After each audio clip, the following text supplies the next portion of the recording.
ఆకాశవాణి ప్రాంతీయ వార్తలు చదువుతున్నది పోపూరి మురళీకృష్ణ ప్రసాద్. ముఖ్యాంశాలు. గుంటూరులో నిర్వహిస్తున్న 3వ ప్రపంచ తెలుగు మహాసభల ముగింపు కార్యక్రమంలో పాల్గొన్న ముఖ్యమంత్రి నారా చంద్రబాబు నాయుడు. సంక్రాంతి పండుగ పాడి పంటలు, ప్రకృతి, పెద్దల పట్ల గౌరవాన్ని చాటుకునే గొప్ప ఉత్సవం అని పేర్కొన్న పౌర విమానయాన శాఖ మంత్రి కె.ఆర్. రామ్మోహన్ నాయుడు. రైతులకు రాష్ట్ర రాజముద్రతో కూడిన పట్టాదారు పాస్ పుస్తకాలను ప్రభుత్వం అందిస్తోందని వెల్లడించిన జల వనరుల శాఖ మంత్రి నిమ్మల రామానాయుడు. గన్నవరం విమానాశ్రయం విద్యుత్ అవసరాలకు అనుగుణంగా విద్యుత్ సరఫరా చేపడుతున్నామన్న మంత్రి గొట్టిపాటి రవికుమార్. వార్తల వివరాలు. ఆంధ్ర సారస్వత్ పరిషత్ ఆధ్వర్యంలో గుంటూరులో నిర్వహిస్తున్న 3వ ప్రపంచ తెలుగు మహాసభల ముగింపు కార్యక్రమంలో ముఖ్యమంత్రి నారా చంద్రబాబు నాయుడు ఈరోజు పాల్గొన్నారు. ఈ కార్యక్రమంలో గోవా గవర్నర్ అశోక్ గజపతిరాజు, రాష్ట్ర శాసనసభాపతి సిహెచ్ అయ్యన్న పాత్రుడితో పాటు కేంద్ర గ్రామీణాభివృద్ధి శాఖ మంత్రి పెమ్మసాని చంద్రశేఖర్ పాల్గొన్నారు. ఈ సందర్భంగా ముఖ్యమంత్రి మాట్లాడుతూ, తెలుగు భాషకెంతో ఘన చరిత్ర ఉంది. వందలాది భాషలున్న మన దేశంలో కేవలం 6 భాషలకు మాత్రం ప్రాచీన హోదా లభించింది. అందులో తెలుగు ఉండడం మనందరికీ గర్వ కారణం. హిందీ, బెంగాలీ, మరాఠీ తర్వాత దేశంలో ఎక్కువ మాట్లాడే భాష తెలుగు భాష. ప్రపంచం మొత్తం మీరు చూస్తే దగ్గర 10 కోట్ల మంది తెలుగు మాట్లాడుతున్నారు. అంతకుముందు కేంద్ర మంత్రి పెమ్మసాని చంద్రశేఖర్ మాట్లాడుతూ, తెలుగు భాష మన మూలాలను తెలియజేస్తుందన్నారు. ఆంగ్లం నేర్పించడంతో పాటు మాతృభాషకు ప్రాధాన్యమివ్వాలని కేంద్ర మంత్రి పేర్కొంటూ, తెలుగు నేర్చుకోవడం ద్వారా మనల్ని మన మూలాలతో కలుపుతుంది, తరతరాల మధ్య కుటుంబ బంధాలను బలపరుస్తుంది. భాష చనిపోతే సంస్కృతి చనిపోతుంది, సంస్కృతి చనిపోతే మనకి గుర్తింపు మాయమవుతుంది అని కూడా మీరు అందరూ తెలుసుకోవాలి. ఇంగ్లీష్ నేర్చుకోవడం తప్పు కాదు, కానీ తెలుగు మర్చిపోవడం మాత్రం తప్పే. ఇంట్లో తెలుగులో మాట్లాడాలి. తల్లిదండ్రులే మొట్టమొదటి గురువులు పిల్లలకని తెలుసుకోవాలి. తెలుగు కథలు, తెలుగు సామెతలు చెప్పాలి. మన భాష విలువను, చరిత్రను, గొప్పదనాన్ని ప్రతి ఒక్కరికి తెలియజేయాలి. రైతులకు రాష్ట్ర రాజముద్రతో కూడిన పట్టాదారు పాస్ పుస్తకాలను ప్రభుత్వం అందిస్తోందని జలవనరుల శాఖ మంత్రి నిమ్మల రామానాయుడు తెలిపారు. పశ్చిమ గోదావరి జిల్లా పాలకొల్లు మండలం ఆగరు గ్రామంలో నిర్వహించిన మీ భూమి మీ హక్కు కార్యక్రమంలో భాగంగా రైతులకు పట్టాదారు పాస్ పుస్తకాలను మంత్రి ఈరోజు పంపిణీ చేశారు. ఈ సందర్భంగా ఆయన మాట్లాడుతూ, భూ యజమానులతో కూడిన ఛాయాచిత్రాలు, వివరాలతో పాటు QR కోడ్తో ముద్రించిన పుస్తకాలను పంపిణీ చేస్తున్నామన్నారు. ఇప్పుడు ఇస్తున్నటువంటి పాస్బుక్ అంతా కూడా గవర్నమెంట్ ఆఫ్ ఆంధ్రప్రదేశ్ పేరు మీద ఈ పాస్బుక్ ఇస్తున్నటువంటి పరిస్థితి.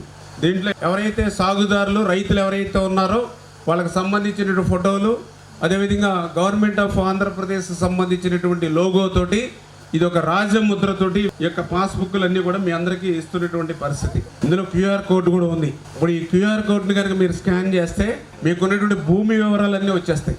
అదేవిధంగా ల్యాండ్స్కేపింగ్ కూడా వచ్చేస్తుంది. భూమి కూడా ఎక్కడెక్కడ ఉందో కూడా ఏరియా కూడా వస్తుంది. సంక్రాంతి పండుగ పాడి పంటలు, ప్రకృతి, పెద్దల పట్ల గౌరవాన్ని చాటుకునే గొప్ప ఉత్సవం అని పౌర విమానయాన శాఖ మంత్రి కె. రామ్మోహన్ నాయుడు అన్నారు. ఢిల్లీ విశ్వవిద్యాలయం తెలుగు విద్యార్థుల సంఘం ఆధ్వర్యంలో జరిగిన సంక్రాంతి ఉత్సవాల్లో ఆయన నిన్న ముఖ్య అతిథిగా పాల్గొని ప్రసంగించారు.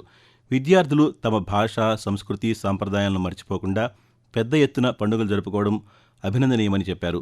గాలిపటాలు, ముగ్గులు, గొబ్బెమ్మలు, గంగిరెద్దుల వంటి తెలుగు సంప్రదాయాలను తర్వాతి తరాలకు పరిచయం చేయాల్సిన బాధ్యత యువతపై ఉందని కేంద్ర మంత్రి పేర్కొంటూ, మనం గ్రామాల్లో సంక్రాంతి ఏ రకంగా వైభవంగా మనం చేసుకోవాలని కొన్ని ట్రెడిషన్స్తో మనం ఆలోచిస్తాము.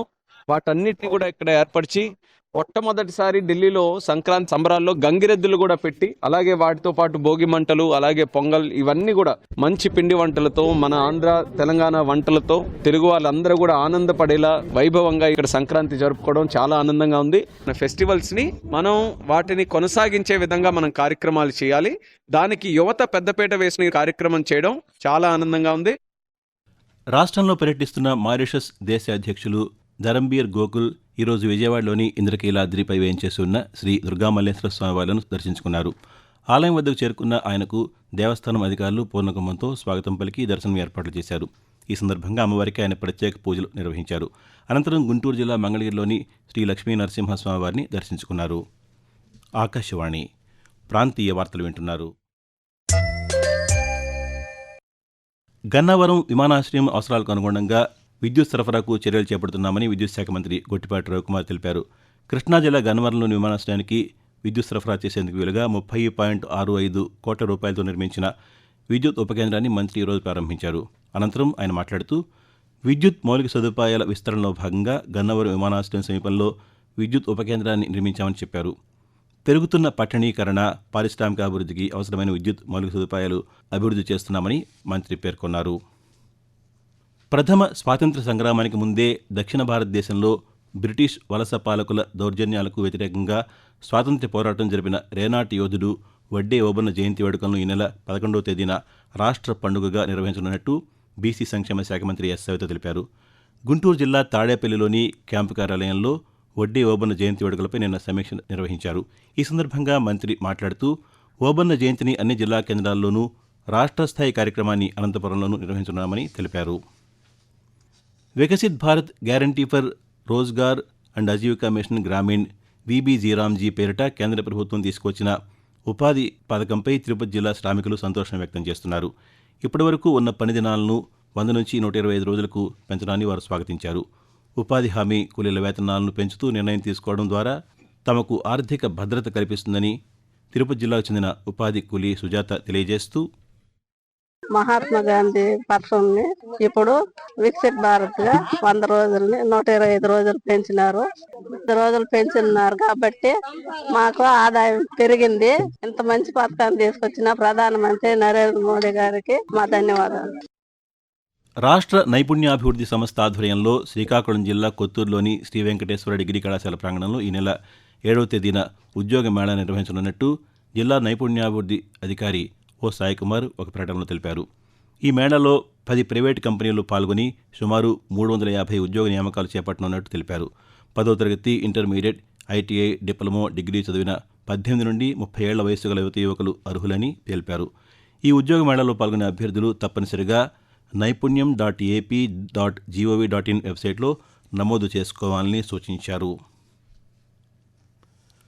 ప్రతి ఒక్కరూ క్రీడా స్ఫూర్తిని అలవరుచుకోవాలని విజయనగరం జిల్లా కలెక్టర్ ఎస్ రామసుందర్ రెడ్డి సూచించారు. విజయనగరంలోని స్థానిక చింతలవలసలో ఏపీఎస్పీ 5వ బెటాలియన్ క్రీడా పోటీలను ఆయన ఈరోజు ప్రారంభించారు. ఈ సందర్భంగా కలెక్టర్ మాట్లాడుతూ క్రీడల వల్ల సమిష్టితత్వం అలవడుతుందని అన్నారు. నిరంతర సాధన ద్వారానే పనిలోనూ క్రీడల్లోనూ ప్రావీణ్యాన్ని సాధించగలమని చెప్పారు. ప్రతి ఏటా క్రీడా పోటీలను నిర్వహించడం అభినందనీయమని, ఇటువంటి పోటీలు బెటాలియన్ సిబ్బందిలో ఉత్సాహాన్ని నింపుతాయని కలెక్టర్ అన్నారు. వైఎస్ఆర్ కడప జిల్లాలోని అన్ని గ్రామ పంచాయతీల్లో Viksit Bharat guarantee for Rozgar and Ajeevika mission Gramin VBG RAM G 2025 పథకంపై విస్తృతంగా అవగాహన కల్పించేందుకు ప్రత్యేక గ్రామ సభలు నిర్వహించాలని జిల్లా కలెక్టర్ చెరుకూరి శ్రీధర్ సంబంధిత అధికారులను ఆదేశించారు. కడపలోని కలెక్టర్ క్యాంపు కార్యాలయంలో వీబీజీరామ్జీ పథకానికి సంబంధించిన గోడపత్రికలను కలెక్టర్ ఈరోజు ఆవిష్కరించారు. ఈ సందర్భంగా ఆయన మాట్లాడుతూ ఈ గ్రామ సభల్లో కొత్త పథకంలో మార్పులు, ప్రయోజనాలు వంటి ప్రధాన అంశాలను ప్రజాప్రతినిధులతో పాటు ఉపాధి కూలీలను ఆహ్వానించి వివరిస్తామని తెలిపారు. ఆకాశవాణి ప్రాంతీయ వార్తలు ముగించే ముందు ముఖ్యాంశాలు మరోసారి. గుంటూరులో నిర్వహిస్తున్న 3వ ప్రపంచ తెలుగు మహాసభల ముగింపు కార్యక్రమంలో పాల్గొన్న ముఖ్యమంత్రి నారా చంద్రబాబు నాయుడు. సంక్రాంతి పండుగ పాడి పంటలు, ప్రకృతి, పెద్దల పట్ల గౌరవాన్ని చాటుకునే గొప్ప ఉత్సవం అని పేర్కొన్న పౌర విమానయాన శాఖ మంత్రి కె రామ్మోహన్ నాయుడు. రైతులకు రాష్ట్ర రాజముద్రతో కూడిన పట్టాదారు పాస్ పుస్తకాలను ప్రభుత్వం అందిస్తోందని వెల్లడించిన జలవనరుల శాఖ మంత్రి నిమ్మల రామానాయుడు. గన్నవరం విమానాశ్రయం విద్యుత్ అవసరాలకు అనుగుణంగా విద్యుత్ సరఫరా చేపడుతున్నామన్న మంత్రి గొట్టిపాటి రవికుమార్. ఆకాశవాణి ప్రాంతీయ వార్తలు ఇంతటితో సమాప్తం.